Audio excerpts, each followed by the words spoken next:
Cette émission vous est proposée grâce à la merveilleuse participation sur Tipeee de Carotte, Tot, Chavon et El Pollo. La Voix des Bulles présente le One A Club, le podcast BD bimensuel qui se délocalise des pen open.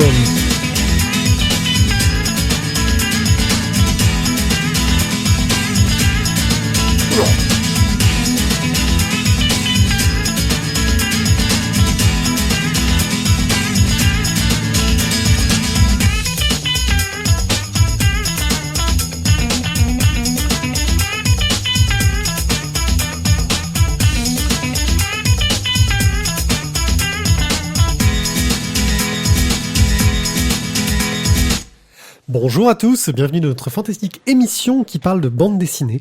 Je suis ce soir accompagné de nos fantastiques et admirables qui eux aussi nous financent quelque part, on n'en parle pas assez.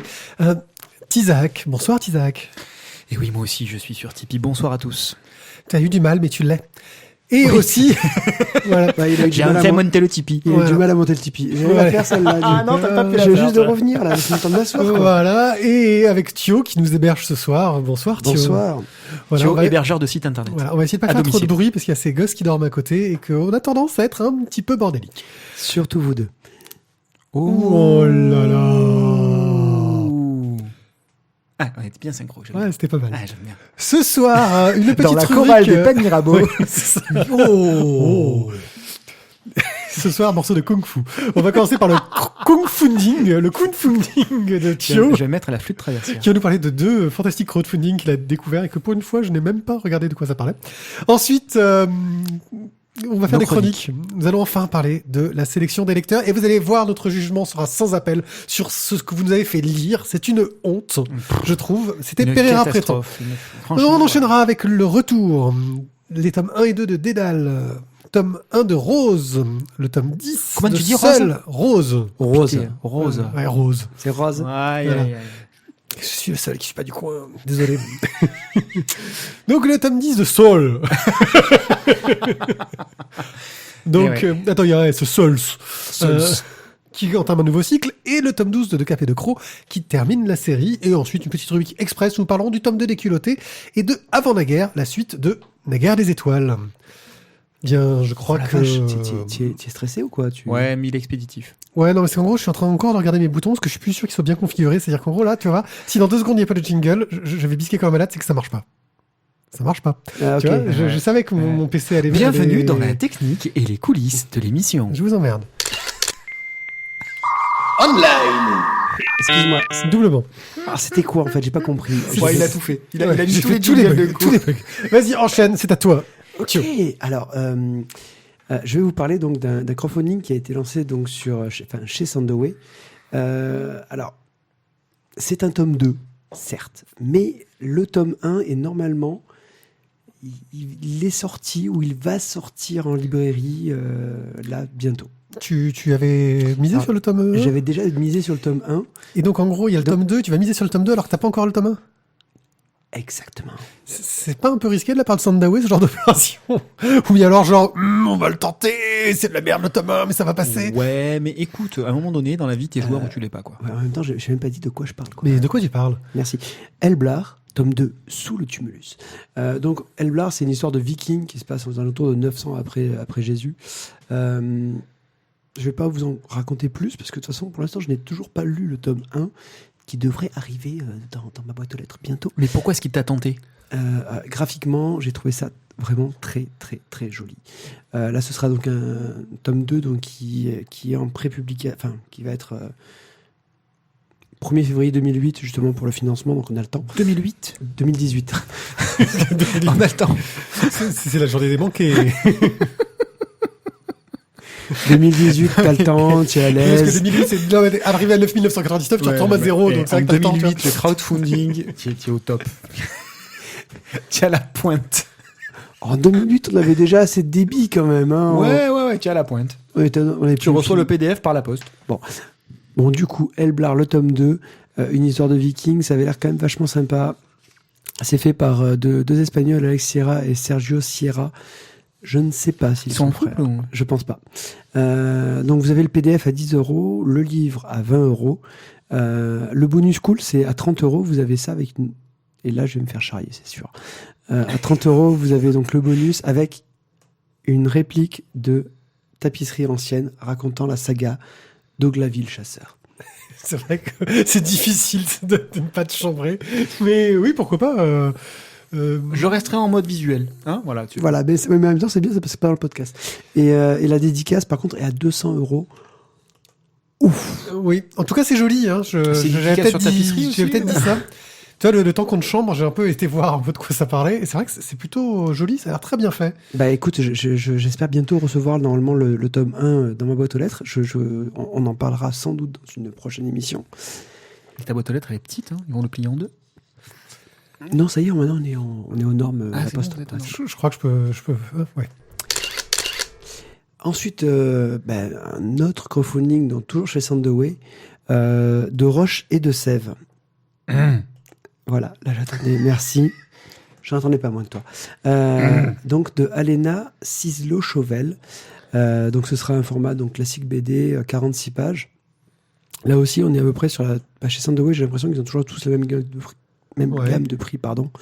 Le PDF est à 10€, le livre à 20, la dédicace à 200€. Le bonus qui est un peu cool, c'est peut-être le 50€ avec le dos toilé et le petit tampon première édition, qui peut être sympa. Voilà. Et ça parle de quoi? Ça parle de quoi? Alors, de quoi parle de Roche et de Sèvres? Alors, je vais juste vous faire le pitch simple. La princesse des elfes est amoureuse du roi des nains. Oh là là, ça craint. Exactement, ça craint, putain! Ça, c'est que dans les livres. Hein. Une lutte Parce que dans la vraie vie... Ouais, c'est vrai. Mais une lutte millénaire comme ça, je veux dire, tu sais, le grand livre des rancunes, quoi. Donc non, voilà, je me suis dit, avec un pitch comme ça peut être que sympa. Donc on est vraiment sur de la fantasy. Graphiquement, j'ai trouvé ça très joli. Il y a beaucoup de crayonnés... Excusez-moi, je crois que ma voix est déjà en train de fondre. Franchement, ta voix elle tient de moins en moins longtemps. Hein. Mais c'est quoi cette voix de merde? Ouais, c'est... Et va chez Darty, fais-toi rembourser. C'est quoi? Hein. C'est le Gérard Bertrand, autrement vin biologique. Wow, le vin bio, ça te réussit pas. Hein. Donc, graphiquement, il y a beaucoup de crayonnés qui sont proposés Ah, je vais y arriver. En preview, oui. En preview. Il y en a quelques-uns qui se sont colorisés et j'ai trouvé ça très joli. Un petit peu old school dans le trait quand même, je trouve. Ouais, old school, mais avec le traitement de la couleur, je trouve que ça fait le petit... Ça fait le petit twist qui fait que du coup, tu peux avoir le coup de cœur et tu peux passer en deuxième semaine. De Roche et pas passer en dernière chance. Ok. De Roche et de Sèvres, donc c'est des elfes des bois. Alors, de Roche et de Sèvres, sachant que là, c'est le premier tome sur un cycle qui normalement devrait en comporter 4. Ok, bah merci pour tout. Et là, nous allons vous parler de la BD des tipeurs. Celle qui a été proposée par nos mécènes.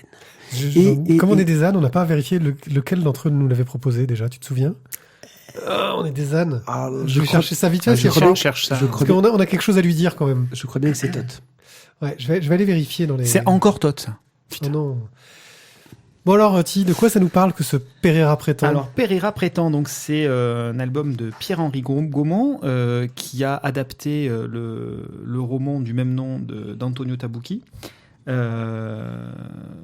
Donc, ce roman a été un grand succès, ça a bien fonctionné en librairie, ça a été édité quand même en Italie en 94, donc c'est pas tout récent. Et on va suivre les aventures d'un gros bonhomme, bien obèse, hein, parce qu'il aime bien la limonade très sucrée. Vous imaginez un verre avec moitié sucre, moitié limonade, ça fait des calories pour la journée. Hein. Combien de sucre dans le café? 212, je me rappelle plus, c'était combien? 44 12. Bref. 12 ou 14 je sais plus, 14 peut-être. 14. Ouais. Faudra le revoir pour la peine. Il m'a dit banco. Donc ce bonhomme, ce gros bonhomme qui est veuf en plus et qui parle à sa femme régulièrement tout au long de la journée, vit modestement en tant que journaliste, traducteur d'œuvres littéraires principalement françaises, et il est sous l'ère du dictateur portugais Salazar, donc au même moment que Franco, pour resituer ça. Et donc il va, pendant un moment, nous faire nous présenter dans le journal donc les traductions littéraires qui marchent plutôt bien. Il a un bon auditoria, ça marche très bien. Et puis, il rencontre l'événement perturbateur, c'est une rencontre avec un jeune, une jeune, qui sont plutôt d'un mouvement révolutionnaire, contradictoire avec le... ouais. En contradiction. En contradiction avec le... Pas d'accord. Pas d'accord avec le... On en a gros. On en a gros. Avec le gouvernement en place, ce qui est plutôt facile à l'époque. Et donc ce Doutor Pereira, va se retrouver un petit peu embrigadé, plus ou moins malgré lui, avec ses doutes, avec sa thérapie, avec ses problèmes de poids, de surpoids, de diabète, de malaise. Il va nous embarquer donc dans son questionnement, sa remise en question. Est-ce qu'il doit continuer à suivre l'ordre établi et faire du journalisme comme on lui demande, bien gentil, en respectant la politique, ou rentrer dans... Sans faire de politique. Est-ce qu'il est vraiment libre? Parce qu'il a l'impression d'avoir une liberté totale de ce qu'il fait. Voilà. Mais d'un coup, il se pose la question, est-ce que ce que je fais, je le fais parce que c'est ce qu'on me demande, ou est-ce que je le fais parce que je suis libre de le faire? Exactement. Donc on est toujours sur ces histoires de censure et de liberté. Donc il demande au jeune homme qu'il rencontre de lui préparer des nécrologies d'auteurs encore vivants, mais il faut se préparer au jour où ils seront morts, au cas où. Et en fait, ce jeune homme, ce jeune révolutionnaire, propose des nécros d'auteurs qui sont quand même, qui vont à l'encontre du gouvernement en place. Très engagés. Et donc, les nécrologies sont forcément très engagées et on est vraiment dans un acte militant. Donc lui se retrouve embêté avec ces nécrologies, d'autant plus qu'il n'a pas demandé à sa hiérarchie d'embaucher qui que ce soit, donc il le paye de ses propres deniers. Et voilà, donc il rentre dans ce mouvement révolutionnaire un peu malgré lui. Et donc c'est ce questionnement sur le journalisme, la place du journalisme dans une révolution, et puis tout ça à travers son introspection personnelle et sa vie passée et son relationnel à feu sa femme. Donc voilà, donc c'est un livre qui est magnifique. Voilà, j'entame tout de suite par la conclusion. C'est juste magnifique. On pourrait être dans quelque chose de noir, de sombre, un peu pénible, alors que c'est raconté avec une douceur, une justesse, une légèreté fabuleuse. Le dessin, voilà, c'est un travail avec beaucoup de travail sur les noirs, pour tous les contours, pour la création de relief, etc. Et des ajouts de couleurs, mais qui sont absolument merveilleux. On baigne dans la chaleur. Un peu à l'ancienne, avec des teintes, tu sais, juste des aplats très, très marqués. Exactement, des aplats très marqués, et on baigne dans cette atmosphère chaude du Portugal. C'est absolument merveilleux. Voilà. L'auteur arrive à nous prendre et à nous plonger complètement dans le pays, dans cette ambiance, dans cette époque. C'est extrêmement dynamique. Moi j'ai trouvé alors que le sujet ne prête pas du tout. Exactement, il n'y a pas de scène de combat, il n'y a pas de scène de course à proprement parler. Enfin voilà, et pour si autant, les courses ça irait pas très vite. Je veux dire, vu la gueule de Pereira. Mais voilà, on est dans quelque chose de vraiment vivant. C'est vraiment exceptionnel. Les enfants, votre avis? Écoute, moi. Bonsoir. Oui, on a une intruse qui vient de débarquer. Dis bonsoir. Dis bonsoir au micro, on t'entendra. Déjà, monsieur, l'histoire en elle-même, le fait que, par exemple, il parle au portrait de sa femme et que, du coup, ça fasse des scènes où ils sont en train de dialoguer entre eux, je me suis posé la question, en le lisant, si c'était pas, tu vois, une des multiples références de Jeunet quand il a fait Amélie Poulain. Tu vois, pareil, non, mais l'idée m'est venue. Et voilà, c'était juste la petite aparté. Graphiquement, clairement, je suis en totale adéquation avec toi, Tizak. C'est chaleureux, il y a une véritable ambiance qui se dégage vraiment du dessin, avec en plus une sorte d'atmosphère joyeuse. Une grande humanité. Dans un pays qui est en pleine dictature, quoi. Ouais. Qui entre guillemets, qui vit dans la terreur. Mais grâce à Pereira, en fait, t'as l'impression que tu es totalement dégagé de ça, quoi. Tu es en dehors du conflit, en dehors de de la guerre qui est juste dans le pays à côté. Et le scénario, voilà, qui va vraiment t'emporter et te faire te poser plein de questions. Et puis, toutes les rencontres que Pereira fait au fur et à mesure de l'histoire. Non, voilà, vraiment, ça a été un truc splendide. Je remercie grandement nos tipeurs de nous avoir proposé ça et en plus tous ceux qui ont voté pour, qui nous l'ont fait lire. Ça a été vraiment une super découverte. Alors moi, je vais revenir sur le côté graphique qui m'a marqué. L'adaptation d'œuvres littéraires, de romans en bande dessinée, c'est très dur. Parce qu'à part rajouter des images, tu peux pas faire grand-chose. Je connais pas le roman original, mais je trouve que c'est une pure œuvre de bande dessinée. C'est-à-dire que il joue beaucoup sur les petites ombres de la conscience de Pereira qui lui parle, sur le portrait de sa femme avec qui il discute, avec un travail très expressionniste au niveau de la forme, de la façon qu'il a de montrer les choses.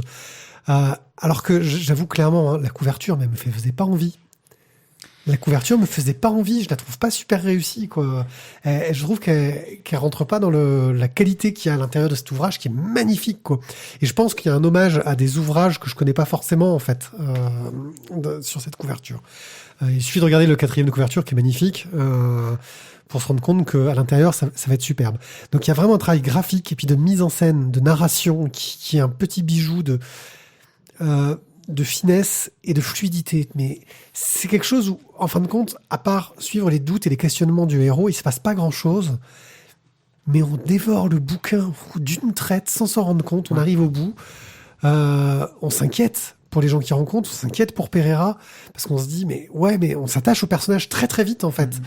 Parce que c'est un mec normal. Ouais. C'est ce que je disais tout à l'heure, Mathieu, c'est que c'est extrêmement humain. C'est le mec normal qui n'a jamais eu à se poser les questions de la dictature sous laquelle il vit et qui d'un coup se retrouve confronté à ça et se dit « Ah merde, mais c'est vrai. Qu'est-ce que je dois faire ?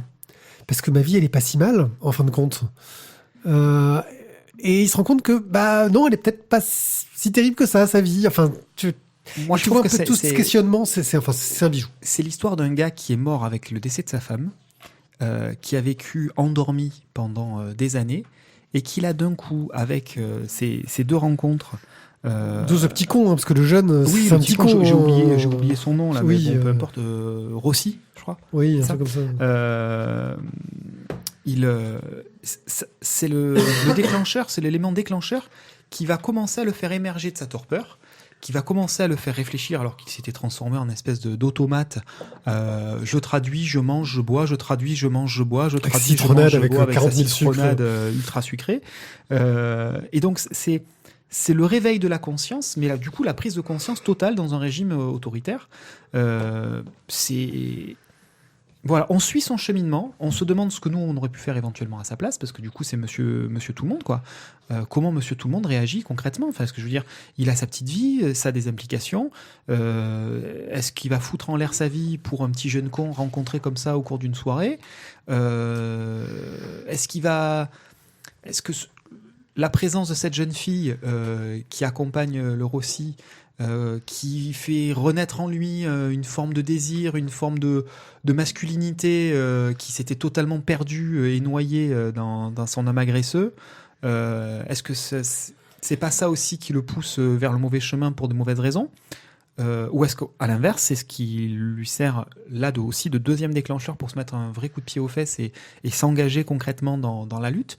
Voilà, c'est tout ça qui se met en place, sans oublier un personnage très important, le docteur, qui est donc le docteur lors de la cure de remise en forme, qui lui sert de fait aller faire une cure de remise en forme. Voilà, et qui lui sert de psychanalyste, qui lui sert de conscience éveillée, qui lui sert de miroir dans lequel il peut parler, qui lui pose, qui lui renvoie les questions. Qui devient son ami alors qu'il n'en a pas. Et qui devient son ami alors que clairement il n'a pas d'amis, parce que le seul ami qu'on lui connaît, c'est un autre journaliste, auteur, je sais plus quoi, qu'il rencontre dans un restaurant, et ça se finit poliment parce qu'ils évitent de se mettre sur la gueule, mais clairement Pereira n'a pas envie 5 secondes de discuter avec ce gars-là qui est complètement sous le joug de la dictature. Il n'a plus envie. Oui, c'est pas qu'il n'a pas envie, il n'a plus envie. C'est ça, c'est là qu'on voit qu'il y a quelque chose qui s'est passé dans son état d'esprit et qu'il est sorti de sa chrysalide. Bref, je conclurai en disant qu'en fait, là où on voit que c'est une excellente BD, c'est que depuis qu'on en parle, on n'arrive pas à parler du dessin sans parler de l'histoire en même temps, parce qu'on a vraiment une adéquation entre la façon de raconter et ce qui est raconté, entre le fond et la forme, qui est ce que j'appelle la marque des grandes BD, et c'est vraiment une superbe réussite. Donc on va remercier Tot qui nous avait proposé cette bande dessinée, on va remercier tous ceux qui ont voté pour elle. Voilà, et je crois qu'on peut le mettre le coup de cœur là. On peut mettre carrément un coup de cœur. Voilà. C'est un bouquin qui est un hommage à la prise de conscience, au désir de liberté, à la rébellion contre l'oppression. Enfin, et tout ça, tout en douceur. C'est vraiment magnifique. Je reviens de 2 secondes sur la couverture où tu as dit que tu vois, ça t'avait pas plu. Moi, au contraire, je trouve que c'est un bel hommage au Portugal avec toutes les petites mosaïques autour. C'est de l'art. Je connais pas bien le Portugal, ça m'a pas parlé en fait. C'est de l'art portugais. Et quand tu recherches les petits logos, les petits calligrammes là qui sont faits, c'est les calligrammes de ville et de merde, ça c'est Malte. D'île. Voilà, qui sont non mais c'est pas Malte pour le Portugal, mais La Croix de Malte. oui, c'est parce que c'est des radios. Donc c'est resté dans l'histoire. Donc c'est très ancré dans l'histoire et dans la tradition portugaise. Et il pointe du doigt en tapant sur la table. Pointe du doigt en tapant sur la table, c'est a priori il est vraiment décidé. Attention, là, c'est là que je fais un jingle. L'instant promo. Vous aussi, si vous voulez nous proposer des fantastiques BD, allez sur Tipeee et donnez-nous des sous dès 2 € par épisode. Oui, seulement 2 €. Vous pouvez nous proposer une fantastique BD comme ce magnifique Pereira prétend. Et dès 1 €, vous pouvez même voter pour sélectionner la BD des tipeurs. Jingle téléachat. Ouais, c'était pas mal, hein. Bon, Putain, moi, la je vache, vais- j'ai envie, dis donc. Ouais, Mais ouais. en fait, je vote déjà, c'est vrai. Ouais, non, là ça fait peur. Faites comme Thio, donnez-nous des sous. Le retour. Le Oui, le trop bon, retour j'adore. du podcast. Alors, donc, nous allons vous parler du retour paru chez Grand Angle, une bande dessinée donc faite par Bruno Duhamel. Alors, le petit pitch rapide sur une île volcanique imaginaire, un artiste, Cristobal, va mourir Ton Cristobal est revenu. violemment dans un accident de voiture. Un accident mystérieux parce qu'en fait, on ne retrouve que son véhicule, visiblement accidenté, mais on ne sait pas dans quoi il est rentré. Il y avait personne d'autre. Voilà. Sauf que ce Cristobal en question est un artiste donc international qui est revenu dans son île, on va dire volcanique, pour la préserver d'être transformé en en belle baie planche en béton. immobilière. Voilà.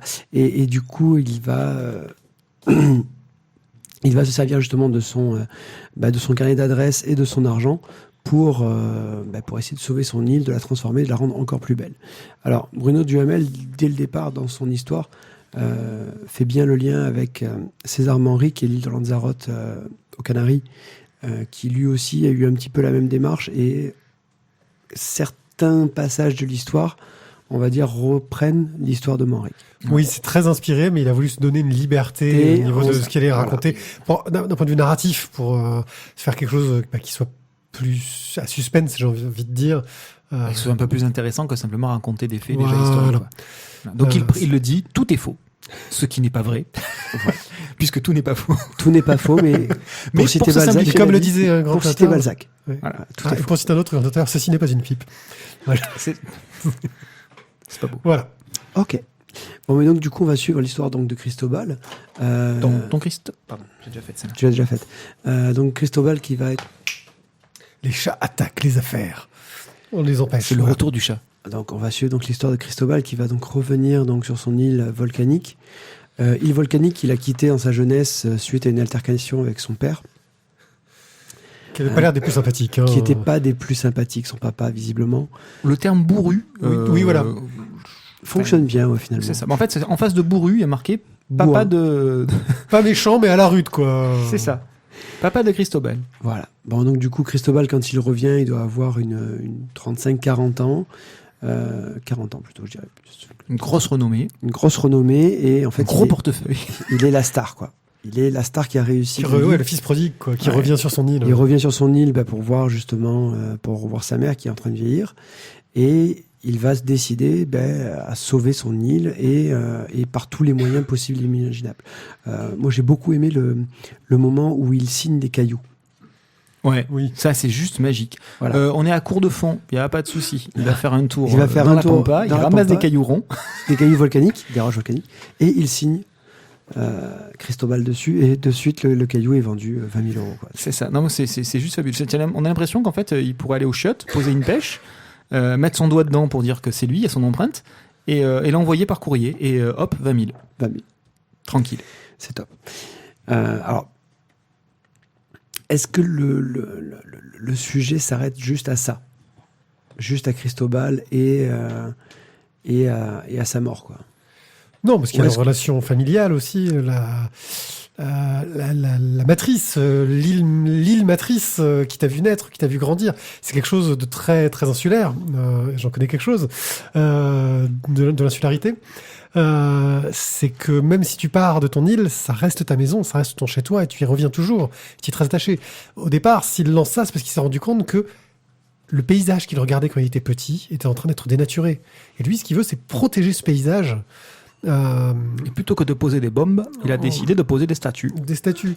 Et pour avoir été aux Canaries, et pourtant je n'étais pas sur l'île de Lanzarote, j'étais sur une île à côté, Manrique est un personnage très très très important là-bas, parce qu'il a marqué de choses.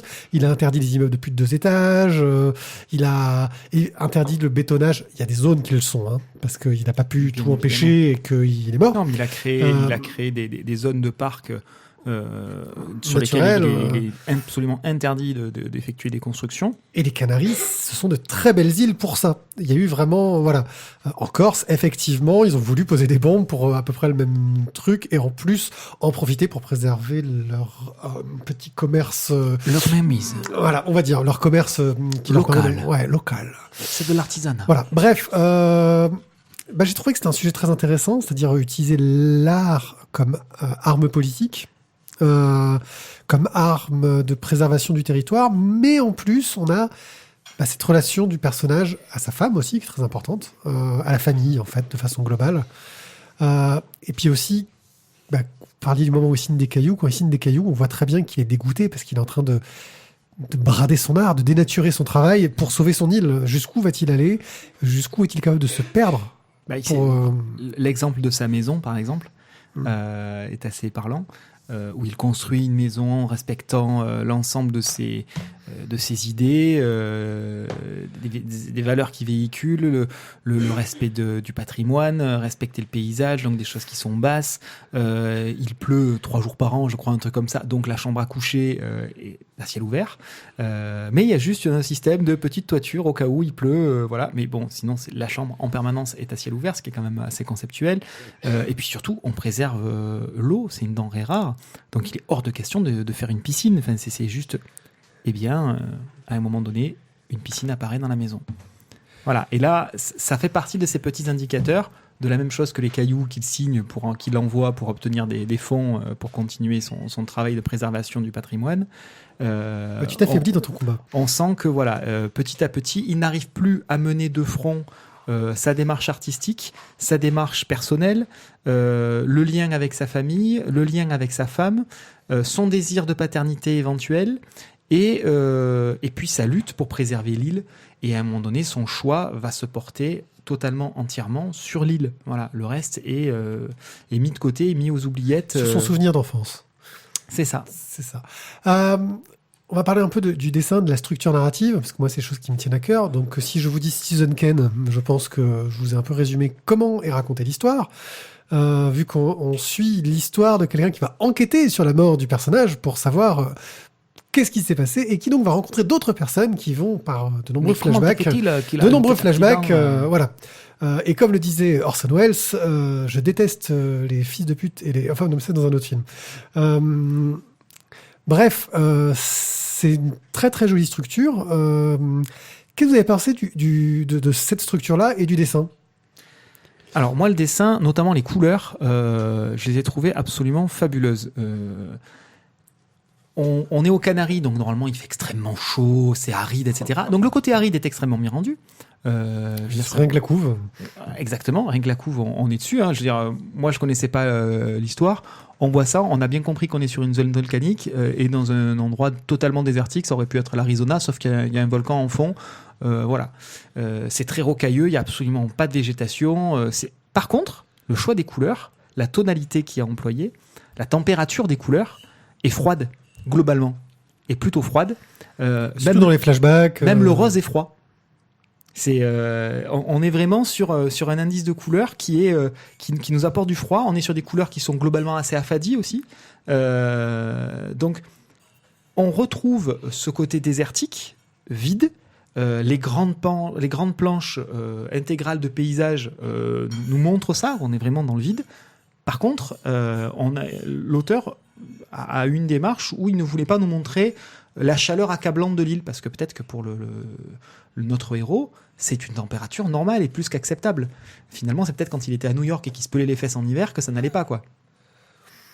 Voilà, donc oui, non, mais puis, alors c'est un dessin très, je dirais, école franco-belge moderne. Un petit côté, tu vois, je pense à Tom, par exemple. Oui, sur les sodas, ce genre d'album-là. Pardon, Gazzotti. Pourquoi je dis Tom? Tom, c'est le scénariste, je dis n'importe quoi. Ou Jean-Ry sur tu vois, sur les Spirou. Il y a ce côté-là, tu vois, ce côté réaliste semi-réaliste franco-belge qui marche très très bien dessus. Sans qu'on ait trop de côté poète-poète, la oui, voilà. franco-belge. Oui, non, mais c'est ce que je dis, c'est semi-réaliste. Bref, voilà, moi j'ai trouvé que c'était une très bonne BD, j'ai passé un très très bon moment à la lire. Ça donne envie de te plonger dans l'histoire de Manrique, ce que j'ai fait d'ailleurs. Exactement. Ça montre que ça marche bien. Thio, tu es un peu plus circonspect. J'ai oublié de préciser, sur le choix des couleurs, que la mise en couleur n'est faite que sur la partie flashback, alors que la partie présent, elle, est en espèce de sépia clair, quoi. Voilà. Pardon. Sépia bleu. Sépia bleu. Non, c'est un sépia qui est juste un peu plus clair, qui est un peu plus marron clair que sépia. Thio, pardon, à toi. Non, mais c'est bon, les gars, je vous laisse finir, en fait. Parce que là, vous avez bien parti. Je vous sens bien, quand même, à l'aise, tranquille. Allez-y, quoi. Allez, ne boudouille pas, vas-y. Alors, moi, j'ai pas été follement enthousiasmé par l'histoire et le déroulement. Ce que j'ai beaucoup aimé, par contre, au niveau de la narration, tu en parlais, c'est le fait que le seul gars qui va comprendre Cristobal, c'est le mec qui enquête sur lui. Parce qu'en fait, dans son enquête, il va se retrouver aussi isolé et seul que Cristobal. Et quand vous suivez l'histoire, ce qui est assez marrant à regarder, c'est que sur cette île où visiblement tout le monde doit vivre en communauté et tout le monde, à chaque fois que tu montres des gens, ils sont toujours plusieurs autour d'une table, ils sont toujours plusieurs au milieu de la pampa, ils sont jamais seuls. Et les deux personnages qu'on voit seuls dans l'histoire, c'est Cristobal et c'est l'enquêteur qui va essayer de reconstruire le fil de la vie de Cristobal pour trouver qui aurait pu le tuer, quoi. Et finalement, c'est le gars qui est parti seul, on va dire, avec son bâton de pèlerin, qui va réussir à trouver pourquoi et comment Cristobal est mort. Après, voilà, même si scénaristiquement c'est très bien mené, tu vois, je trouve aussi cette espèce de figure de la solitude qui permet justement d'avancer. C'est top. Ça m'a pas enthousiasmé, voilà, clairement, mais c'est très bien écrit, graphiquement. Je suis entièrement d'accord avec vous. On n'a pas le sentiment de chaleur qu'on attend sur une île volcanique, mais voilà, c'est vraiment super bien fait, c'est top, mais moi ça m'a pas parlé. Bref, on aurait dû faire l'émission sans Thio, et il y aurait eu un coup de cœur pour cette BD qui n'y sera pas, c'est comme ça, car les règles sont ainsi faites. Donc, le retour de Bruno Duhamel chez Grand Angle. Un petit peu de manga, et on va partir sur un manga en 2 tomes. Oh, pardon. Oh là là. Tu ne l'as pas lu, tu ne peux pas parler. Voilà. Nous allons parler de Dédale, de Takamichi. Dédale va nous raconter la vie de 2 étudiantes qui s'appellent Reika et Yoko, qui sont étudiantes en informatique. Et on les voit qui errent dans une sorte de bâtiment immense et infini. C'est-à-dire qu'à chaque fois qu'elles passent une porte, le truc est de plus en plus grand. Bref, un dédale, quoi. Voilà, un dédale. Le t-shirt que porte un des personnages avec écrit Aperture dessus donne un indice sur ce que ça peut être. Pour ceux qui ont joué à Portal, je pense que ce sera un peu clair. Ce sont des étudiants informatiques qui bossent dans une société de jeux vidéo. Et qui sont débuggeuses. Voilà, leur but c'est de trouver comment passer à travers le décor pour pouvoir trouver le raccourci que personne va trouver, etc. Il y en a une qui est à fond là-dedans, elle, ça l'éclate parce que elle trouve que des fois les bugs faut les laisser exprès parce que c'est génial. Et elle bosse dans une boîte de jeux où le créateur est un génie qui justement apparemment laisse des bugs exprès pour permettre de voir des phases du jeu qui sont normalement introuvables. et elles sont en admiration dedans, mais elles ne savent pas pourquoi est-ce qu'elles sont réveillées dans ce dédale, pourquoi est-ce qu'elles sont enfermées dedans. Elles sont juste réveillées là et elles ont un peu oublié comment elles en étaient arrivées là. Donc on va les suivre sur ces 2 tomes évolués, essayer de comprendre les règles de cet environnement. Et petit à petit, se rendre compte que là aussi, elles doivent trouver quels sont les bugs de cet environnement pour les contourner et réussir à trouver une sortie pour retrouver notre réalité. Est-ce qu'elles sont en danger dans ce dédale? Au début, on n'a pas du tout l'impression qu'elles le sont. Et puis petit à petit, on voit qu'il y a des créatures qui apparaissent et qui mangent les salles dans lesquelles elles sont, qui finissent par disparaître totalement comme si elles n'avaient jamais existé. Puis elles découvrent des règles. Il y a une règle, par exemple, elles se rendent compte que... pour La règle de 3. Non, mais pour donner un côté très jeu vidéo, les objets, qu'il y a un tabouret quelque part, s'il y a le même tabouret quelque part, s'il modifie un des tabourets, ça va modifier l'autre aussi. Parce que c'est comme un asset de jeu vidéo, quand tu vu que c'est les comme mêmes... dans Zelda. Ouais, Il y a un côté Zelda. Voilà, donc tu retrouves beaucoup sur des phénomènes de fonctionnement de jeux vidéo. Elle commence à trouver des phénomènes de portail aussi à la Portal, tu vois, donc tu rentres quelque part, tu peux ressortir de l'autre, etc. Et elle s'essaye de comprendre les règles de cet univers. Il y a beaucoup d'avancées dans l'histoire, donc je préfère me limiter au pitch pour pas trop en raconter, parce que elles finissent par être en contact avec quelqu'un à l'intérieur du labyrinthe via des messages qu'il laisse sur une table, justement, parce qu'il sait que s'il laisse le message sur la table, il sera sur toutes les tables qui seront le labyrinthe. Elles essayent de découvrir qu'il y a un autre monde parallèle à l'endroit dans lequel elles se trouvent. L'origine, pourquoi est-ce qu'elles sont dedans, on l'apprend aussi. Quel est le lien avec ce créateur de jeux vidéo qui, en fait... on a quand même pas mal de réponses au final. Oui, parce que vraiment, l'histoire se clôt, quoi. On a la fin de l'histoire. C'est pas un 8 clos, c'est un 2 clos. Voilà. Bref, un dessin qui est très frais, très rafraîchissant, je trouve. C'est quelque chose de très léger pour raconter une histoire qui pourrait être très... ça pourrait être traité vraiment sur le côté de la peur, de l'horreur. Mais il y a un des personnages qui est tellement positif et tellement presque content d'être coincé dans cet univers qui ressemble au jeu vidéo qu'elle admire. D'ailleurs, en avançant dans la BD, tu te rends compte que quand elle était dans la vraie vie, c'était plutôt la dépressive. Mais que se retrouver dans ce jeu vidéo taille réelle... pas dépressive. Oui. Totalement à l'ouest. À l'ouest, oui. Elle fait des trucs dans le monde réel que du coup sa coloc se dit mais elle est folle, elle est folle, quoi. Et il y a cette coloc qui est là pour lui mettre un peu les pieds sur terre de temps en temps parce que c'est la fille qui va tout tester. Quand tu dis tout...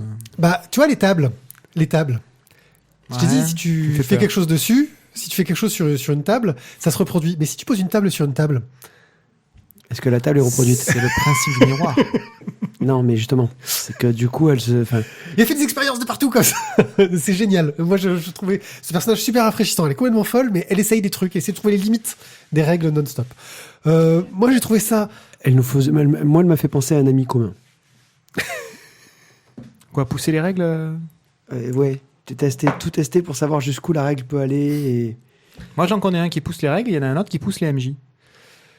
Ouais, bref, moi j'ai trouvé que c'est un manga en 2 tomes très sympathique, rafraîchissant. De là à lui donner un coup de cœur, justement, j'irai pas jusque-là parce que... Faut pas déconner quand même. Voilà, mais c'est vraiment très plaisant à lire. Quel très dommage. Bien moi j'avais eu un coup de cœur, du coup il aurait pu avoir... Oh là là. Sérieux? Moi j'aurais Non, mis pas mon du veto. Voilà. Bon, allez, ton avis, Thio. Alors déjà, un manga en 2 tomes, déjà... C'est rafraîchissant. C'est rafraîchissant, quoi. Pour le portefeuille et pour la place que ça prend. Je me suis bien régalé, en fait. D'une part, sachant que l'histoire était courte, du coup, tu te lances pleinement dedans. Mais aussi, j'ai trouvé que la structure narrative était super intéressante. Le fait de se retrouver dans cette espèce de monde enfermé, de labyrinthe, où les personnages, du coup, vont découvrir les règles inhérentes au labyrinthe. Parce que, par contre, là, c'est un truc qui n'a pas été réutilisé ensuite, c'est l'escalier de Usher. Oui, de L. Usher. De Usher. Et du coup, et avec la gravité qui n'est... Et ça, on l'a pas ensuite. Oui, en 2 tomes, il en exploite des choses, qui s'en passe des choses en fin de compte. Il se passe plein de choses. Et le nombre de références aux jeux vidéo, qui est le seul héros de jeux vidéo qui se bat avec comment ça s'appelle, les barabines là. Voilà, bah, tu l'apprends. Une ramine, un pied de biche, quoi. Un pied de biche, voilà, le seul héros de jeux vidéo qui se bat avec un pied de biche. Il y a très peu de jeux vidéo où le pied de biche est une arme. Il n'y avait pas dans Double Dragon? Non, c'est Half-Life. Ah, je crois que dans Double Dragon, tu l'as. Enfin bon, il parle beaucoup de références à la Zelda, etc. Et toujours discrète, hein, parce qu'il ne donne jamais le nom des jeux. Oui. Voilà. Donc vas-y, je t'en prie. Oui, nous sommes. Si vous entendez des jolis petits bruits en fond, c'est parce que, comme nous l'avons dit, nous avons déménagé pour des raisons de logistique et nous avons du public. Et le public apprécie fortement tout ce que nous racontons, mais boit pour oublier nos paroles Non, mais insensées. c'est Vas-y, là que c'est poursuis. quand même fabuleux parce que, il faut savoir, donc, c'est la femme de Mathieu qui est en train de se servir à boire. Elle est genre à 8 mètres de nous. Elle se sert un verre d'eau et moi je l'entends dans le casque, genre elle est à 2 cm de mon oreille. Oui, Nos micros sont au top. on a de très bons micros. Voilà. Donc Théo, vas-y, poursuis. Et donc du coup, voilà, on va suivre la progression des deux personnages plus la rencontre avec le programmeur qui a fait un jeu vidéo soi-disant qui était novateur parce que plein de bugs, mais c'était volontaire. Et puis voilà, moi je suis arrivé, quand tu arrives à la fin, je trouve que la clôture de l'histoire est excellente parce qu'elle est définitive, mais en même temps, si tu as envie, tu peux faire d'autres bouquins, mais en partant sur d'autres trucs, quoi. Oui, c'est. Et finalement, tout le montage des 2 tomes explique clairement ce que tu vas avoir à la fin. Quand tu y penses ensuite, tu te dis Oui, c'est vrai que très très bien construit. très bien construit. Tu vois les 2 personnages qui évoluent aussi, parce que voilà, celle qui est la plus curieuse, c'est, je sais plus laquelle des deux, j'ai du mal avec les noms, mais bon. Yoko. Rika. Rika, et l'autre Yoko qui T'as une chance sur deux. qui a les pieds sur terre, etc., à qui il donne des opportunités de se changer littéralement et qui finit par les refuser parce que ce n'est pas elle. Enfin bon, c'est. Alors d'ailleurs, ça me pose un problème. Ouais. Parce que quand il donne justement ça dans le programme, je me suis posé la question de mais comment est-ce qu'il l'a su parce qu'il ne l'avait jamais vu avant. Oui, il y a peut-être sans doute des bugs, hein, si tu charges bien. Ça n'a rien aussi complexe. Voilà. Bref, Dédale de Takamichi chez Doki Doki. 2 tomes, vraiment super sympa, je trouve. Ça vaut le coup d'être lu. Et Tout à tu fait. valides. Rose. Rose. Rose ou Rose Ou Rose. Rose. C'est la bande dessinée. C'est la bande dessinée piège pour les locaux. Pour le sud. Alors, Rose, tome 1 de Valérie Vernaï, c'est ça? Vernet. Je sais plus comment. Au dessin et à la couleur, et Émilie Albert ainsi que Denis Lapierre pour le scénario. Alors, ce premier tome sur 3 de Rose nous raconte donc l'histoire de cette petite fille, ou Oui, jeune adulte, on va dire. jeune adulte, Rose, qui a un don particulier. Elle est capable de s'extraire de son corps, de se balader à l'extérieur de son corps sous une espèce de forme fantomatique, ce qui a été très pratique pour elle puisqu'elle s'est rendue compte de ça toute jeune finalement, et donc lorsqu'elle était punie dans un coin, eh bien, elle était capable de s'évader. Mais elle pensait que c'était normal. Lorsqu'elle était en classe, elle pouvait s'évader, et elle pensait qu'en fait tout le monde pouvait faire ça, jusqu'au jour où elle s'est rendue compte qu'en fait c'était la seule à être capable de le faire. Un jour, alors qu'elle est encore sous cette forme fantomatique, elle reçoit un appel, ce qui la ramène dans son corps, et elle apprend donc le décès de son père. Lors de l'enterrement, elle fait la connaissance de tout un tas de personnages. On rencontre un petit peu ses... C'est un ancien flic, son père. Voilà, son père qui était détective. Voilà. Sa mère est décédée dans des conditions un petit peu particulières. En tout cas, visiblement, elle n'a pas toutes les informations. Et donc, elle retourne chez son père suite à l'enterrement, endroit où elle n'est pas retournée depuis bien longtemps. Genre, elle n'a jamais mis en fait les pieds dans la caverne entre guillemets de son père, son endroit où il travaillait. La maison, c'est une maison. C'est une maison, mais alors il y a une partie de la maison qu'elle connaît, une partie de la maison qu'elle ne connaît pas. Qui sous-louait.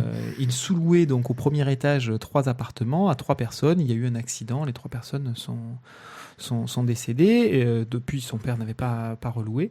Et donc voilà, donc elle rentre un petit peu dans cette dans la demeure de son père. Et puis, un détective arrive parce que, l'air de rien, son père a été retrouvé mort. Il n'est pas mort simplement de sa belle mort.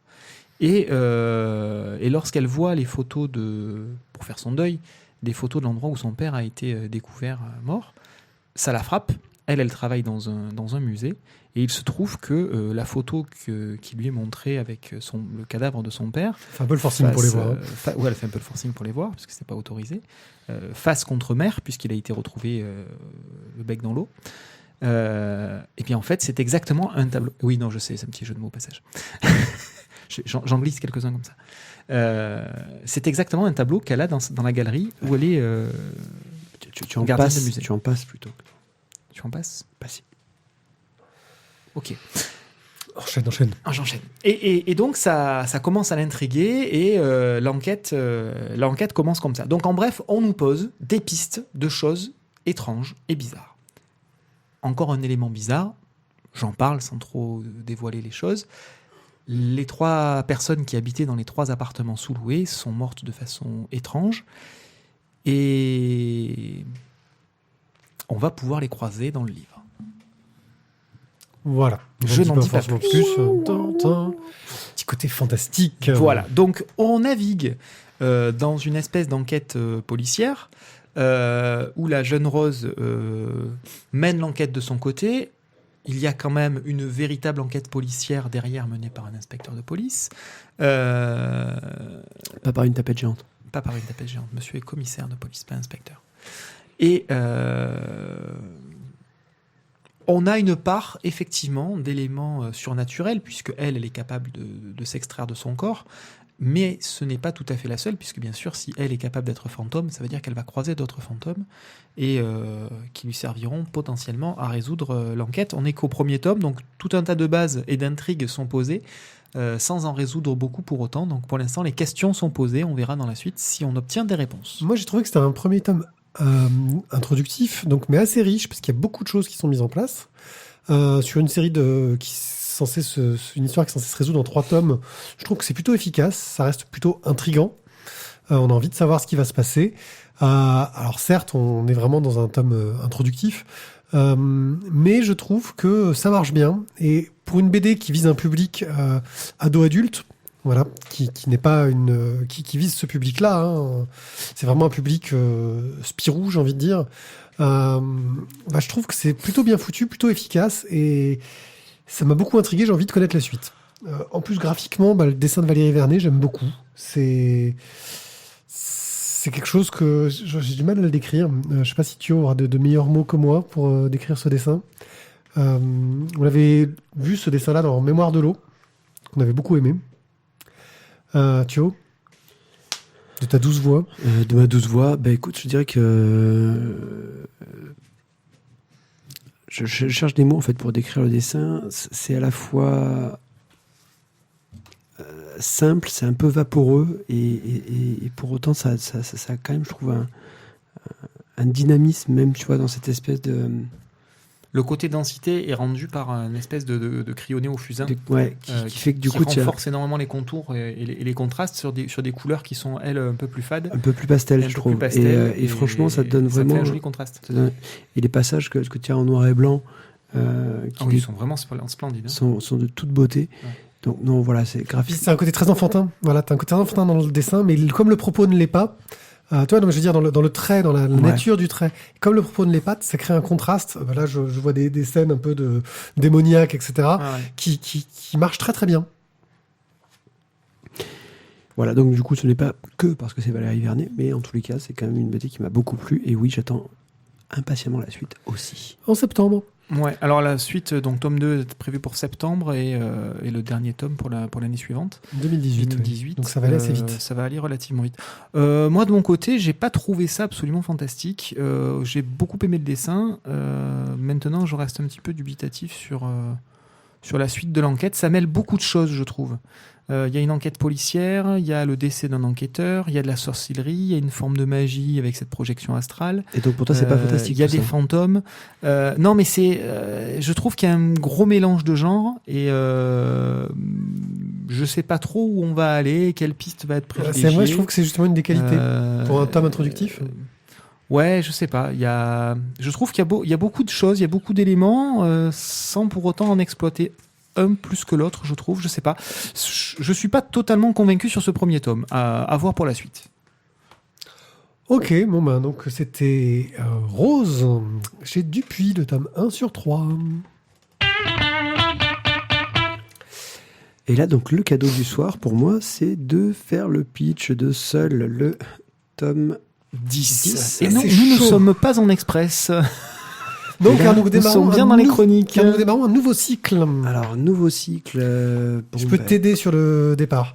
En gros, l'enfant minuit a été révélé. C'était celui d'une prophétie qui devait détruire tous ces enfants qui sont réveillés seuls dans une grande ville avec que des enfants. On a découvert qu'en fait, ils étaient morts dans les cycles précédents. On est en train de spoiler les cycles précédents. On en est désolé, mais bon, c'est difficile. Mais tu ne peux pas tuer le film, car je rappelle qu'il y a le film Oui, c'est Actuellement vrai. au cinéma. Oui. actuellement dans vos salles. Et avec une Présentement dans vos Une salles. bande-annonce qui était très bien, mais les critiques sont un peu moins bonnes. Mais bon, ça, voilà.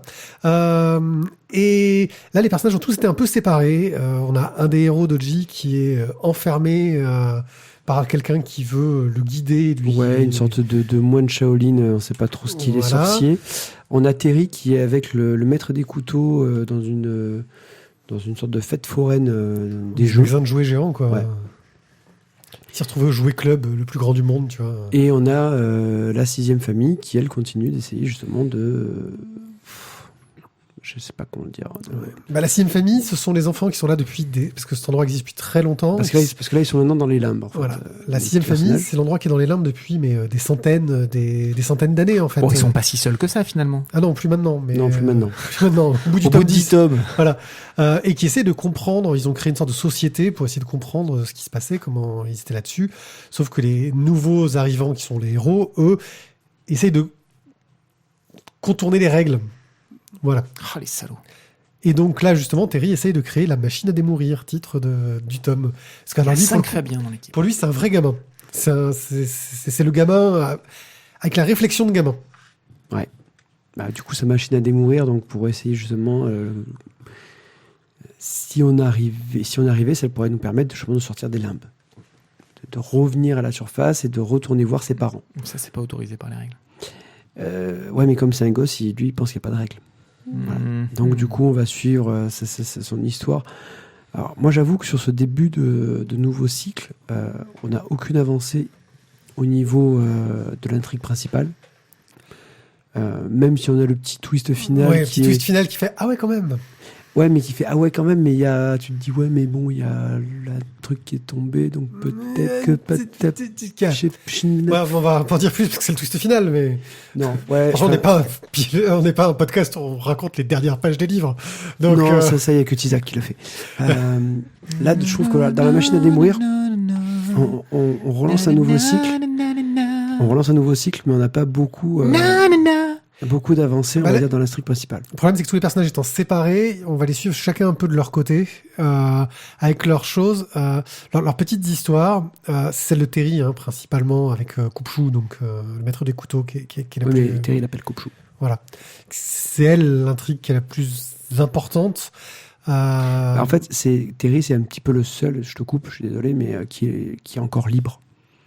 Parce que tous les autres, Doji, il a été récupéré par, je sais plus comment il s'appelle, mais une sorte de moine voilà. Shaolin. Et les autres, en fait, Leila, elle est dans le coma. et les autres sont retenus par la 6e famille. Voilà. Donc, Et il y a l'enfant minuit, celle qui est devenue, en fait, qui est la grande méchante. C'était la révélation du tome précédent, quoi. Ah oui, t'as spoilé le tome 9. Quoi. Oui, mais on peut pas commencer à parler du tome 10, hein, voilà. C'est toujours une série intéressante, mais c'est vrai que là, je trouve qu'on manque un petit peu de matière dans ce tome. On sent qu'à un moment donné, ouais, il a créé plein de personnages, il a créé un univers complexe, Velman, et il a que 46 pages pour commencer à faire avancer son intrigue. Mais c'est vrai que quand t'as 46 pages et que tous tes personnages sont éparpillés un peu partout, Disséminé un peu partout, c'est compliqué. c'est un peu difficile de donner un peu du poids. Alors, j'ai vraiment l'impression que Seul est une BD qui se lit bien en lisant les cycles en entier, en fait, en intégrale. Le premier cycle marche très très bien en lui-même, donc c'est celui où tu découvres qu'ils sont dans les limbes. Le deuxième cycle, avec toutes ces histoires de prophéties, d'enfants minuit, de la 6e famille, donc ce groupe d'enfants qui est là depuis des centaines, voire des milliers d'années, dans les limbes, avec leurs mystères, leurs secrets, leur société parallèle, avec tous ces secrets, etc. Donc marche bien dans le deuxième cycle. Et là, on sent qu'il va vouloir montrer une sorte de lien entre les limbes et peut-être le monde du dessus, je sais pas. On sent qu'il est en train d'essayer de développer un peu ce côté-là, mais c'est vraiment les prémices. Voilà, ça va. J'attends la suite pour le coup parce que le twist final donne vraiment envie de savoir si ça va avoir de l'importance, mais je pense que le scénariste Oui, c'est prévu, mais c'est prévu, mais que c'est pas une coïncidence ou un hasard, etc. Et surtout, ça donne de la puissance à l'imagination des enfants. totalement. Bon, vous avez pas parlé du dessin. Ah bah on est sur Gazzotti, hein, comme pour le retour, c'est ce thème. Voilà, c'est très visuel. C'est le thème, Gazzotti. c'est le style réaliste, semi-réaliste, franco-belge. À la boule et bille. Non, pas la boule et bille. Il n'y a pas les gros nez. Gazzotti, donc qu'on connaissait pour Soda, hein, ça marche très très bien, c'est très efficace, très coloré, peut-être un peu trop parfois, je trouve par moment, pour une série qui se veut un peu sombre. Mais ils sont au salon du jeu, quoi. voilà, mais bourré de références rigolotes, parce que justement au salon du jeu, ils s'amusent, ils s'en donnent à cœur joie à dessiner plein de jouets qu'on aurait aimé avoir, je pense. Voilà, moi je trouve le dessin efficace, la narration classique dans la structure, hein, au niveau des cases, voilà. Mais ça fonctionne bien. Tu vois ? Pareil. Ouais, je veux dire, pas d'avantage en fait. Hein, ça fait déjà aussi 10 tomes qu'on en parle, donc on va pas non plus en rajouter plus. C'est très dynamique au niveau de la narration. Il se passe quand même pas mal de choses, certes. Maintenant, moi j'aurais aimé qu'on soit plus centré sur un personnage que sur tous les personnages, on va dire, un petit peu à gauche à droite. Mais bon, ça reste quand même une très bonne série. Comme tu disais, par contre, je pense que la lecture par cycle doit être quand même beaucoup plus pertinente et plus intéressante. Tu veux dire, t'aurais aimé peut-être que chaque tome s'intéresse à un personnage pour faire un peu plus avancer l'intrigue de son côté et ensuite passer au suivant, etc. Effectivement, ça aurait peut-être été un peu plus efficace, mais ça aurait moins permis de ménager les effets, j'ai envie de dire. Ça, c'est clair. Voilà. Donc voilà, seul le tome 10 par Fabien Vellman et Bruno Gazzotti chez Dupuis. De Cap et de Croc.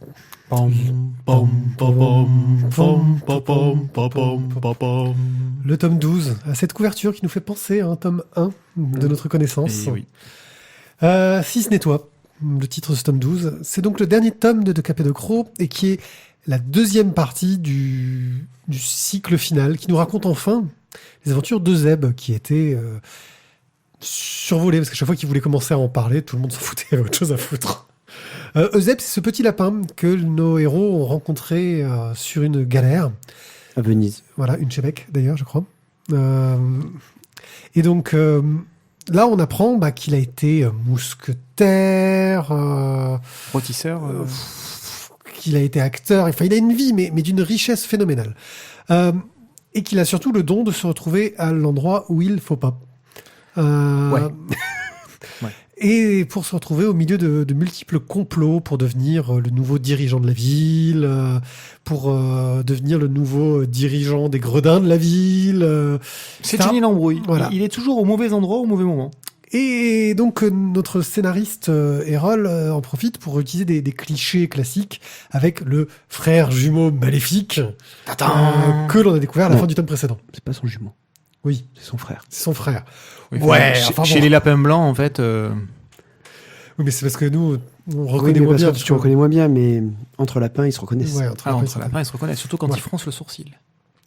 Et donc, c'est un enchaînement d'aventures burlesques où il va se retrouver à être accusé de crimes qu'il n'a pas commis, à être adoré par des personnes, mais son frère va le faire détester par derrière, à se retrouver à se lancer dans des duels, mais le gars contre qui il devait se battre est déjà mort avant. J'ai trouvé ça excellent. est déjà mort avant dans un duel précédent. Alors ça, c'est juste parce qu'il doit se battre contre le bretteur, mais alors le bretteur.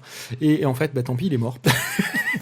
Excusez-moi, il n'était pas dispo là. Voilà. Et donc avec ce frère qui est méchant, mais pas tant que ça, le nouveau remplaçant qui est un enfoiré, mais qui change d'avis, parce que en gros, grâce à ce cœur pur de Zeb, ce lapin si beau, si parfait, si gentil, commence à réfléchir au fait que peut-être qu'il était maléfique. Où on rencontre un fantastique personnage de singe spadassin qui est exceptionnel. Mais tu l'as La lu? main gauche du diable. Tu l'as lu? Tu l'as Bien pas sûr, coché? j'ai lu. Tu l'as pas coché?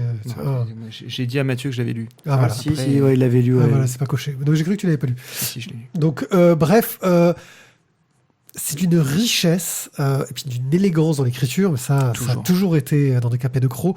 C'est la Des marque de références à la série classique. On est plus dans des aventures rocambolesques que ce que pouvait l'être la série principale, parce que voilà, ça part dans tous les sens, quoi. Ça s'arrête pas de bouger. Zeb, il peut pas faire un pas sans qu'il lui arrive une merde ou qu'il rencontre quelqu'un qu'il connaît par le plus grand des hasards. Genre, oui, quand il va au duel, le mousquetaire qui croise la fenêtre, tu vois, le gars, il était juste avec une salut, je t'ai entendu parler. oui, voilà. Mais c'est des codes littéraires Non, dont faut le faire gars simple. s'éclate. Il faut faire simple. Normalement, il y a un porte-bonheur si vous chopez une patte de lapin blanc.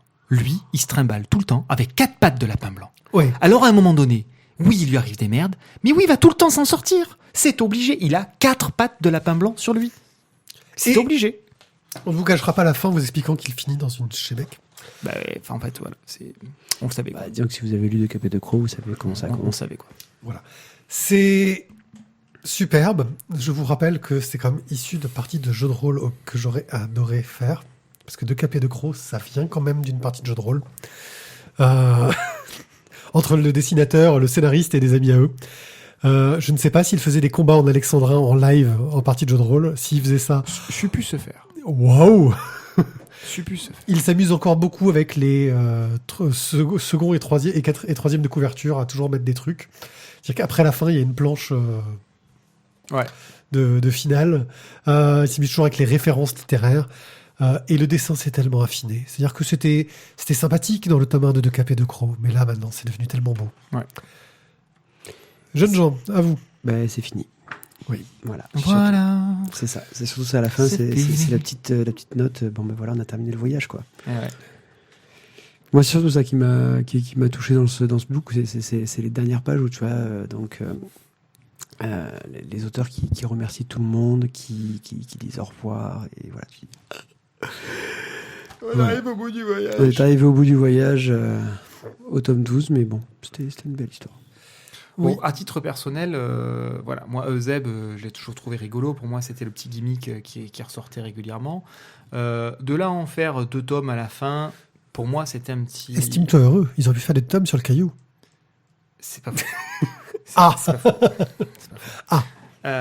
Voilà, moi, Zeb, bon, il est gentil, il est mignon, il est tout ce qu'on veut. Oui, ça conclut, du coup, la boucle est bouclée avec le pourquoi du comment, machin. Oui, tout le long, il parle trop. Pierrick, t'as pas des oreilles de lapin, toi? Mais voilà, sur 2 tomes, j'ai trouvé que ça faisait un peu too much. Pour moi, les personnages principaux, c'est Don Lopé et Armand. Ça fait 2 tomes qu'on les voit plus. Pour moi, la fin, elle est pas là. Ça, c'est du bonus. C'est l'extra bonus du DVD. Ça permet de faire durer le plaisir. C'est du fan service. C'est du fan service. Je veux bien, C'est je veux tout ce bien. qu'on veut. Ça fait pas partie pour moi de la série de Capet de Croc. Oui, on est dans l'univers. Oui, on a toujours du plaisir à lire parce que c'est extrêmement bien écrit, c'est beau, c'est bien dessiné. Voilà. Moi, ce qui m'intrigue beaucoup, c'est quelle sera la suite, car les dernières séries qu'il a finies avec des dessinateurs, Monsieur Hérol, c'était D, et on se souvient que le dessinateur a dit qu'il ne dessinerait plus de bande dessinée, Monsieur Bruno Majorana. Donc, j'espère que on aura encore le travail de Masbou. Je me demande ce que ça pourrait donner sur autre chose, parce que c'est vrai que ce mélange d'animalier et d'humain fonctionne très très bien. Je sais pas s'il serait à l'aise sur un autre style, tu vois. Et on pourrait lui reprocher, s'il refait la même chose, de refaire la même chose. Je crois qu'il est un peu dans un moment casse-gueule, quoi, pour la suite. Franchement, quand ça fait autant d'années que lui que tu dessines et que tu sais dessiner comme ça, je me fais pas trop de soucis pour son adaptation pour le dessin. Voilà, donc on verra, j'attends la suite avec impatience. Et puis Si j'attends toutefois, il a surtout encore envie de dessiner. le prochain livre de Errol, qui est un auteur avec une écriture que je trouve magnifique. Peut-être un peu lourde à l'oreille pour les plus jeunes, mais c'est d'une telle finesse. Enfin, c'est de la littérature, Honnêtement, ça se lit quand même pas en 2 minutes, parce qu'il y a du texte. Ah ouais, mais c'est du beau Par- texte, c'est souvent, fluide, souvent, c'est s'il y la a bien, belle langue française. dire que c'est verbeux, c'est très, très verbeux. Oui, Mais ça va avec le personnage de Zeb. C'est-à-dire que c'est pas verbeux par défaut, c'est verbeux par choix de oui, personnage. mais c'est du beau verbe. Tu vois ce que je veux Oui. dire? C'est une écriture tellement élégante. Oui. Il a La réussi. petite joute verbale entre les deux canards, là, c'est sympa. Il a réussi à rendre agréable un style que moi j'avais associé à quelque chose de chiant. Orage, oh désespoir, Voilà. oh vieillesse ennemie.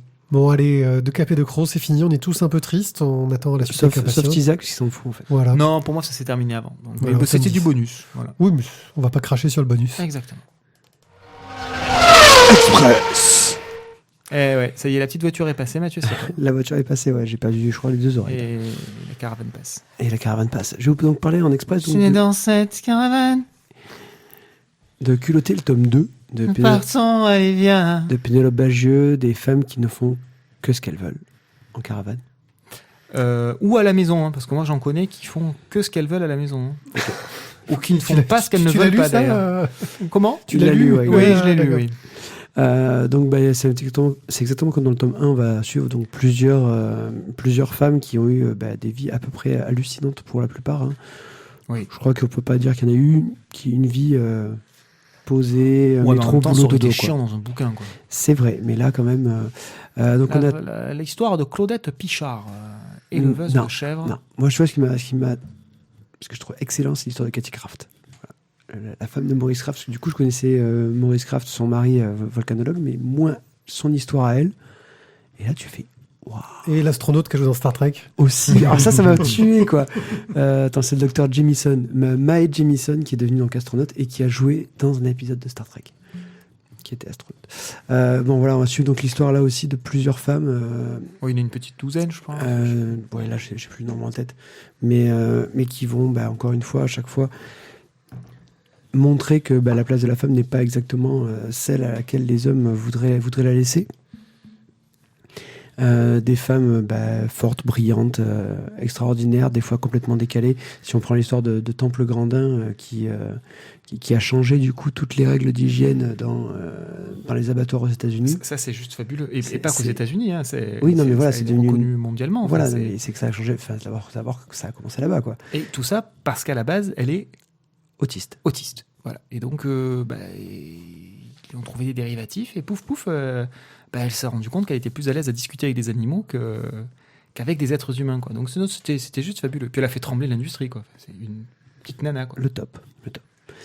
Enfin voilà, une super collection. Je sais que toi, vous avez déjà lu ça sur le blog, Pied. Oui, blog du Monde. Moi, j'avais déjà tout lu sur le blog du Monde, qui est toujours accompagné de superbes illustrations introductives où là, elle se lâche un peu plus sur le style graphique entre chaque histoire. Les doubles pages pour clôturer les histoires sont splendides. Voilà. C'est vraiment un très très beau travail. J'espère que Pénélope Bagieux fera une suite.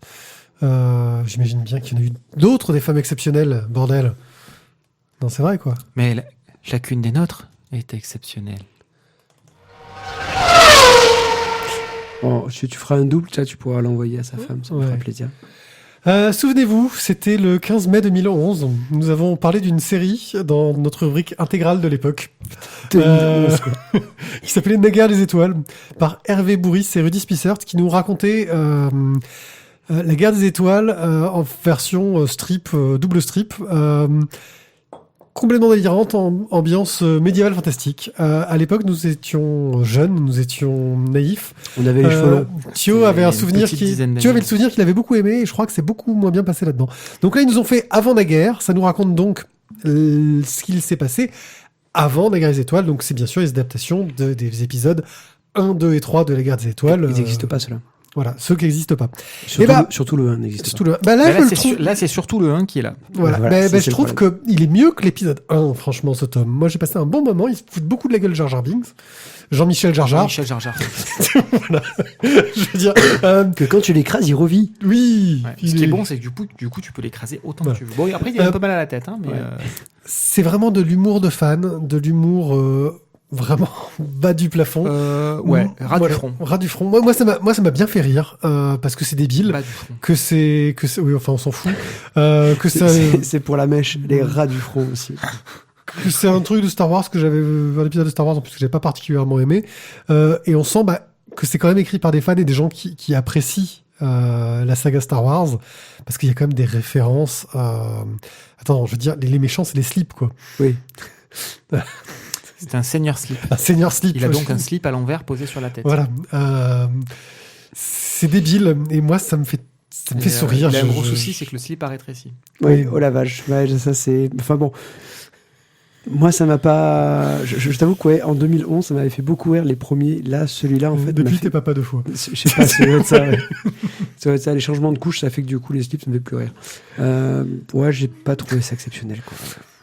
Bah moi, je trouve ça toujours aussi rigolo, débile. C'est vraiment réservé aux fans de Star Wars, je pense. Un cadeau à faire à quelqu'un qui est fan de Star Wars. Oui, mais dans ce cas-là, il faut offrir les 3 autres parce que, comme tu as Ouais. dit, celui-là de film était pourri, donc. Oui. Les 3 autres étaient un peu plus sympathiques. Je peux en placer une? Oui, vas-y. Non, parce qu'en fait, c'était moi qui était censé faire la chronique. Ah ouais, c'est vrai. Je sais pas, moi j'ai Non, pas mais les- c'est sympa de j'ai- respecter Non, mais c'est le- comme j'avais retrouvé la date conducteur. de quand on avait enregistré le truc. Ouais, trop bien. Non, mais Bon. ça, c'est pour te dire que son site est super bien fait, qu'il y a un vrai référencement. Waouh, il a placé, tu as vu? Il a placé, En place. tu vois. Placement de produit. Ah putain, entre Tipeee et ça, au top. Hein. Ouais, c'est ça. Hein. Donc, pour faire simple, moi j'ai trouvé qu'on aurait pu faire la même chose à l'époque où on faisait des sketchs. Parce que alors ça suit dramatiquement l'épisode 1. Ah oui, mais c'est... Limite plan par plan. Voilà. Avec des jeux de mots, mais Ça m'a fait rire. abominablement nuls. Voilà. La princesse Amidale, enfin, ne me dites pas qu'ils sont allés chercher loin. Jean-Michel Jar Jar. Ah, celle-là, elle est bonne, Jean-Michel Jar Jar. Je suis désolé. C'est la seule qui passe. Voilà. Le reste, Oh. c'est non. Voilà. C'est non. C'est non. C'est trop simpliste. C'est trop pas réfléchi. C'est trop comme nous, on aurait pu le faire alors que c'est pas notre métier. Donc non. Voilà. Là, je trouve que c'est du foutage de gueule. On se sert de la licence Star Wars et Non, non, là, j'irai pas jusque-là. déjà, ils Non. n'ont pas la licence Star Wars, ouais, bon, clairement, parce excuse-moi. que ça, Disney, à mon avis, leur aurait jamais donné. Bon, on se sert, on surfe sur la vague de. On a beaucoup de fans de Star Wars. Et non, voilà. Moi, je dis non. Là, il y a de l'abus. Là, on est en train d'un peu prendre les gens pour des cons. Et voilà. C'est un peu too much. Voilà. Donc, moi, je suis pas autant il y a d'accord. le coup de cœur. Là, pour moi, c'est le coup de gueule. C'est du too much. Non, parce que je pense que même si, tu vois, celui-là ne m'a pas plu, Ah non, mais 1, 2, 3 marche. Hein. mais il y en a beaucoup, 1, 2, 3 marche. Hein. il y en a beaucoup, je pense, qui peuvent beaucoup rigoler avec ça. Ouais. Donc, Ça on est montre en pas, route toi. vers la ville de Nabucco. Ouais, c'est bien. Ça va, de Verdi, c'est cool. C'est ça. Oui. C'est ça. Et c'est le Jedi King Jogging. Moi, j'aime bien. Bon, allez, on va vous laisser. Ouais, parce que là, il est de mauvaise humeur. Alors que C'est ça. C'est pas un franchement- Padawan, c'est un Suziwan. Hein. C'est Oui. ça. C'est Ewan. Oh, qu'est-ce qu'on est allé chercher loin. Ben, moi, ça me fait rire. Merde, bordel. Bon. Franchement, il est Tu pas drôle. vas la hein. clôturer Ouais, ton ouais. émission ou tu veux que je le fasse Non, on va la clore, parce que la clôturer, c'est qu'on mettrait une clôture autour. Et donc, Et faites attention en clôturant, il y a le poisson loup Voilà. aussi. C'est quoi Le poisson louf, oui. il est très dangereux. Ah oui, parce que il louffe. l'ennemi le plus dangereux, c'est quand même parce qu'il pète. Eh oui. Mais Poète, poète. Attends. Juste, tu as quand même donc, du coup, listé tous les trucs qui ont été faits et qui t'ont... Quelques-uns. Ah oui, tu les as. trouvé Donc, ça, ça, voilà. veut dire quand même que le mec, il dit quand même que c'est pourri, mais il a quand même tout tapé à J'ai un peu. Oh, ben, c'est-à-dire que je taffe, moi, pour les émissions, monsieur. Oh putain, la blague. Bref, sur Ah, cette t'as vu dose Elle est quand d'humour- même meilleure que cette merde. Sur cette dose d'humour méprisable, nous allons achever cette émission. Merci de nous écouter. N'hésitez pas à laisser des commentaires sur les pages. Tisac se fera une joie d'être désagréable avec vous. Si Oui. il prend le temps de le faire un jour. Le 30 février, je crois qu'il le fait, non? Ouais, c'est ça. Ensuite, laissez-nous des sous sur Tipeee, ça nous fait plaisir. Des étoiles sur iTunes, des commentaires sur Facebook. Suivez-moi sur Twitter, Instagram. Et Dès qu'on puis- atteint 12 donateurs, je m'occupe du courrier. Et puis le mois prochain, du coup, vous aurez donc la nouvelle BD des poditeurs. Des poditeurs, des tipeurs, ouais. Alors, ça a été quoi qui a été choisi? Je sais pas, parce que là, il y a une égalité, on attend les derniers votes. mince. Ouais. Merci à vous. Ciao, ciao. Bye bye.